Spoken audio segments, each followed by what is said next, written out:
This video session will focus on consumer equilibrium and the condition necessary for consumer equilibrium, and then later we will look at consumer equilibrium and the law of demand.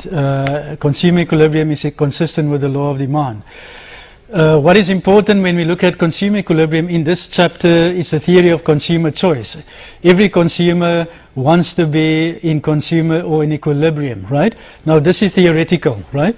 So the analysis that we're going to look at is based on this notion that, or the assumption that consumers or individuals want to maximize utility, or basically, to be 100% correct, is that consumers want to maximize total utility. So this is the aim of every consumer, is to maximize total utility. So this is the assumption that that every consumer wants to be in consumer equilibrium in order to maximize total utility, to maximize the satisfaction of consuming a particular good, right? So what we will look at is what is the condition necessary for consumer equilibrium to be achieved, and then we will also look at if the consumer is not in equilibrium, what is needed to be done for the consumer to restore or to get to equilibrium. And then later on in the session we will look at consumer equilibrium and the law of demand. Consumer equilibrium is consistent with the law of demand. So I'm going to use a hypothetical example here, and we start off from the assumption that we're dealing with a two-good model. So there are only two goods in the economy. There's a two-good model. Now the textbook used the two goods as apples and oranges. So we have apples, I think they use oranges first, and then apples. So that are the only two goods that are being produced in the economy. So this is, the assumption that we based our analysis on. So only a two-good model, only oranges and apples is being produced, right?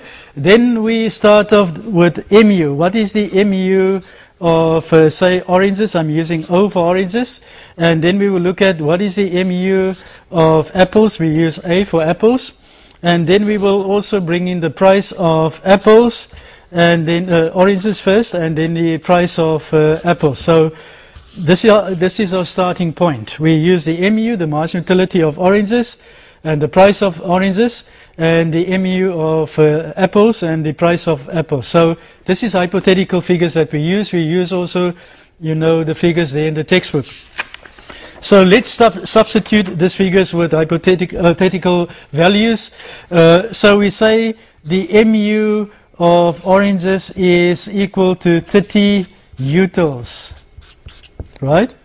And then the MU of apples, which is A, is equal to 20 utils. You can use your own figures, but I'm going to use the figures of the textbook.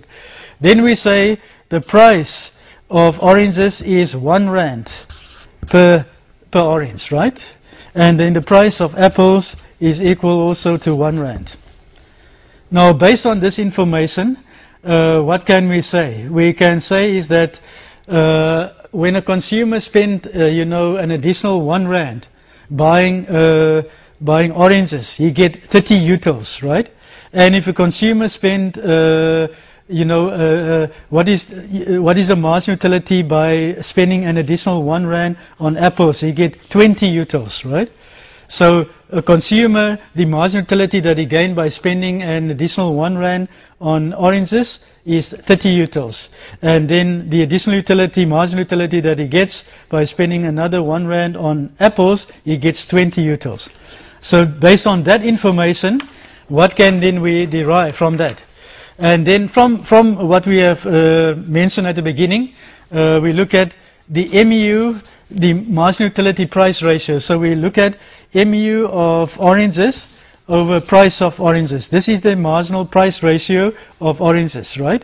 And then we compare it now with the MU of apples over the price of apples, which is the marginal price ratio of apples. Now, based on what we have seen here, is that, based on the information, is that if a consumer spent an additional rand buying apples, he will get 30 additional utility, marginal utility. right? And the price is R1 per orange, right? When the consumer spent R1 on on apples, this is oranges, on apples, then he gets 20 additional utility and the price is R1. Okay? So that is information that we have now. So based on this information, we can then say is that the MU of oranges over the price of oranges is greater than the MU of apples over the price of apples, because the consumer if he spends R1, he gets 10 additional units. He gets 30 in comparison with 20. So if he spends an additional rand on buying oranges, he will gain 10 at least, right? He will lose 20, but he will get 30. So he will gain 30 and he will lose 20. So in effect, he will gain plus 10. So based on this information, the MU, the marginal price ratio of oranges will be greater than the marginal price ratio of apples, because the consumer get higher marginal utility out of the rand spent on oranges. So we have the situation here now. MU of oranges and P of oranges is greater than MU of apples over the P of apples. Now, the consumer now is not in equilibrium, right? So what will the consumer do if he knows that this is the case? That the marginal utility price ratio of oranges is greater than the marginal utility price ratio of apples. What will he do? What will the consumer do? If he realizes that, then what will he do? He will buy more more oranges in this case, because it gives him greater margin utility, right? So in fact, what will happen? If he takes R1, the margin utility that he gained by spending, buying oranges will be greater than the margin utility that he gained by buying apples, right? So he will redirect his purchase from buying more oranges and less apples, right? So that is important. So what will now happen? Basically, he will buy more oranges because that gives him greater MU, and he will buy less apples because that gives him lesser MU. So that is important. This is what the consumer will do now. Buying more oranges because he gets greater MU out of spending an additional rand, and buying less apples.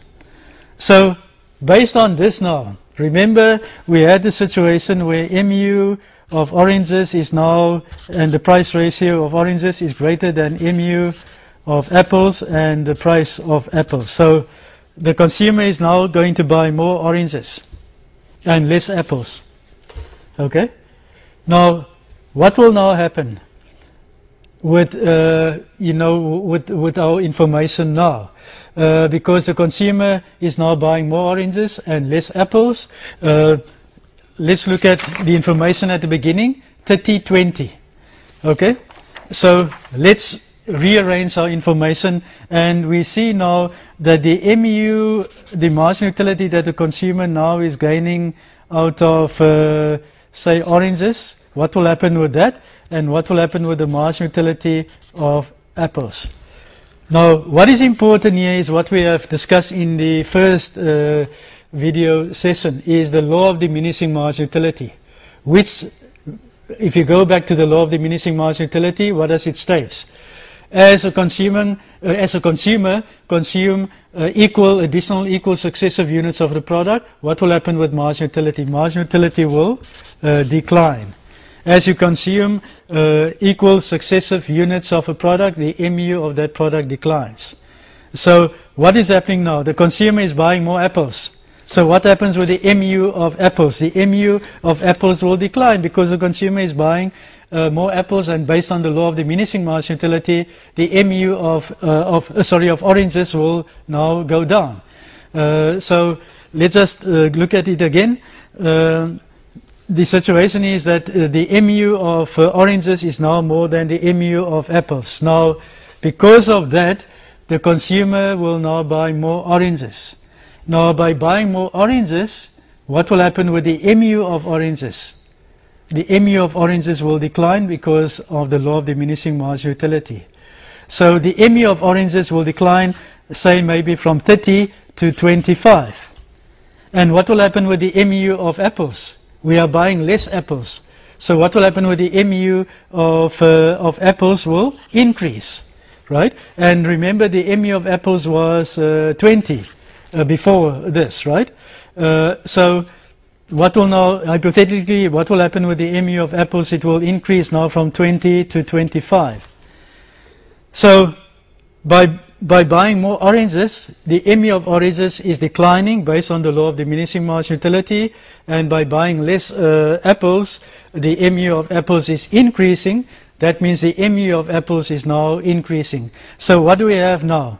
We have the situation is that if you go back to your equation, the MU of oranges over the PO of oranges, and the MU of apples over the price of apples. How can we rewrite this equation now? The MU of oranges is now 25. The price remained the same, 1 rand per orange. And then what is the MU of apples now? It has increased to also from 20 to 25. And what is the price of apples? Is 1 rand. So what do we see is that the marginal utility price ratio of oranges is now equal to the marginal utility price ratio of apples. And if this is the case, if this ratio is equal to this ratio, then what are we saying? The consumer is in equilibrium. The consumer has reached equilibrium. Okay? So this is what we mean by consumer equilibrium. So when this has been attained, when the marginal utility price ratio of the one product is equal to the marginal utility price ratio of the other product, then the consumer has attained consumer equilibrium, right? And you know, the consumer always wants to be in equilibrium and to attain or to maximize total utility. That is, you know, the assumption that we based our analysis on. So if we go further, you will see the what is consumer equilibrium? Consumer equilibrium is when the consumer has spent all his income. That is the assumption, right?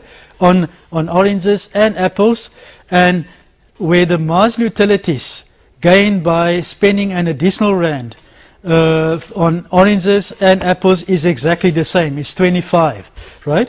So it means that consumer equilibrium occurs when the consumer has spent all his income and the MU per rand spent on apples and oranges gives you the same MU, the same marginal utility, which is 25. At the beginning, it was not the same. It was 30 and 20, right? Okay? And then because of increase in the purchase of oranges, you know, that has been now been equalized.